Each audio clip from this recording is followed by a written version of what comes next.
নমস্কার বন্ধুরা, আজকে আপনাদের কাছে একটা ছোট্ট ট্রফি নিয়ে চলে এলাম, যার নাম টক দই।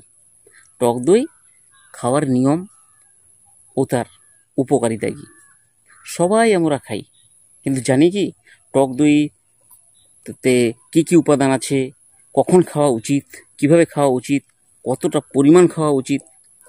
আমরা সত্যি কথা বলতে কি অনেক কিছু খেয়েই যাই। কোনো একটা বড় অনুষ্ঠানে গেলাম, সেখানে দই, মিষ্টি, পাঁপড় সব ধরনের খাবার একসঙ্গে আমরা গুলিয়ে খেলাম। তো কিভাবে খেলে আমাদের শারীরিক গঠনের ক্ষেত্রে কাজে লাগবে সেই বিষয়ে আজকে আমি জানাবো টক দইয়ের খাওয়ার নিয়ম এবং তার উপকারিতা নিয়ে। তো বন্ধুরা, প্রথমে বলি, টক দইতে প্রচুর পরিমাণে প্রোটিন থাকে, ভিটামিন, সব ধরনের ভিটামিন থাকে, ক্যালসিয়াম, প্রচুর পরিমাণে ক্যালসিয়াম থাকে এবং ল্যাক্টোব্যাসিলাস ব্যাকটেরিয়া থাকে। তাছাড়া ম্যাগনেসিয়াম যুক্ত খাবারগুলো যদি খান টক দইয়ের সঙ্গে, তাহলে প্রচুর পরিমাণে আপনার শরীর গঠনতন্ত্রে কাজে লাগে। তো কখনো টক দই খাওয়ার সময় খাদ্য লবণ ও চিনি ব্যবহার করবেন না। কারণ কি, যদি আপনি খাদ্য লবণ ও চিনি ব্যবহার করেন, ওতে প্রচুর পরিমাণে আপনার কেমিক্যাল থাকে।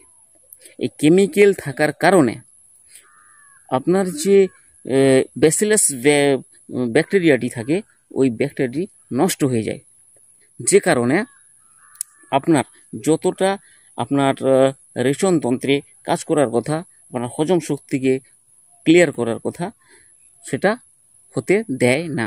কারণ কি, আপনার ব্যাকটেরিয়াটি নষ্ট হয়ে যায়।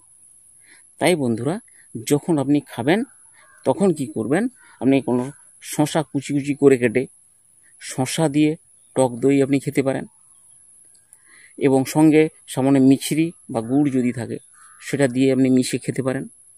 এছাড়া আপনি কাঠবাদাম বা কাজু বাদাম, পাকা কলা, কিশমিশ, ওইগুলো দিয়ে আপনি টক দই মিশিয়ে সামান্য, যে বললাম যেটা মানে যদি আপনি খান, তাতে আপনার খুব ভালো হবে। এবং আপনার বাজারে বিক্রিত যেসব টক দইয়ের প্যাকেট পাওয়া যায়, ওই প্যাকেটগুলো হয়তো বা অনেক দিনের পুরনো প্যাকেট, অথবা ওই প্যাকেটে যে কেমিক্যালটি আছে, ওই কেমিক্যালটি থাকার কারণে আপনার কিন্তু ওই ব্যাকটেরিয়ার মানে ল্যাকটিক অ্যাসিডটি নষ্ট হয়ে যায়। মানে এখান থেকে আপনার যে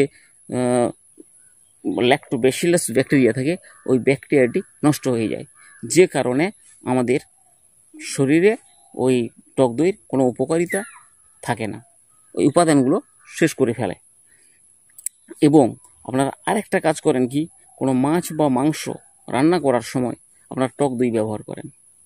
যদি আপনারা ওই মাছ মাংস রান্না করার সময় টক দই ব্যবহার করে থাকেন, তাহলে কিন্তু সেখানে আপনার গরম তাপমাত্রায় আপনার ওই ব্যাকটেরিয়াটি নষ্ট হয়ে যাওয়ার ফলে আপনার শরীরে কোনো কাজ করে না ওই টক দইটি। কেবলমাত্র আপনার খাদ্য খাওয়ার সময় আপনার ওটা টেস্টি হয়, কিন্তু উপকারে লাগে না। তাই বন্ধুরা, কখনো মাছ মাংসে টক দই দিয়ে খাবেন না। আর যদি খান, তাহলে দেখবেন আপনার হজমের সমস্যা হচ্ছে, বা অ্যাসিডিটি হচ্ছে, বা অম্বল হচ্ছে।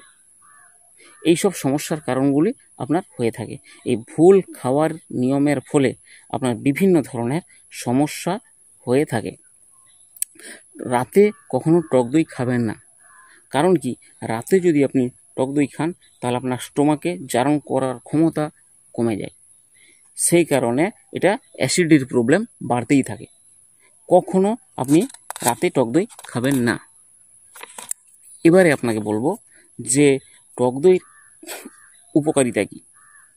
টক দই খেলে আপনার দাঁতকে মজবুত করে, হাড়ের গঠনতন্ত্র মজবুত করতে সাহায্য করে, এবং খাদ্য পরিপাক করতে সাহায্য করে, কোষ্ঠকাঠিন্য দূর করে, ডায়রিয়া প্রতিরোধ করতে সাহায্য করে, এবং ত্বকের সৌন্দর্য বৃদ্ধি করতে সাহায্য করে।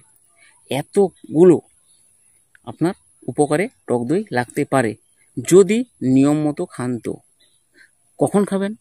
খাওয়ার নিয়ম, আপনি সকাল 10টার পর থেকে যে কোনো সময় টক দই বাটিতে বা গ্লাসে নিয়ে টক দইয়ের সঙ্গে সামান্য মিশ্রি দিয়ে অথবা কাজু বাদাম বা কলা ওইগুলো দিয়ে আপনি যে কোনো সময় খেতে পারেন, অথবা দুপুরে ভাত খাওয়ার পরে আধ ঘন্টা বা 1 ঘন্টা পরে যদি আপনি ওই টক দইটি খান, তাহলে আপনার খুব ভালো পরিমাণে আপনার উপকারে লাগবে।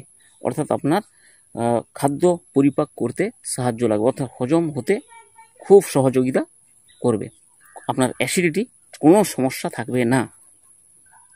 তো বন্ধুরা, ছোট্ট করে আজকে আপনাদের ওই টপিকটি, টক দইয়ের সম্পর্কিত আলোচনাটি ছোট্ট করে বললাম। যদি ভালো লাগে তাহলে শেয়ার করুন, আর বাকি আগাম ভিডিও পাওয়ার জন্য সাবস্ক্রাইব করে রাখুন। সুস্বাস্থ্য কামনা করি সবার। নমস্কার, আজকে এই পর্যন্ত।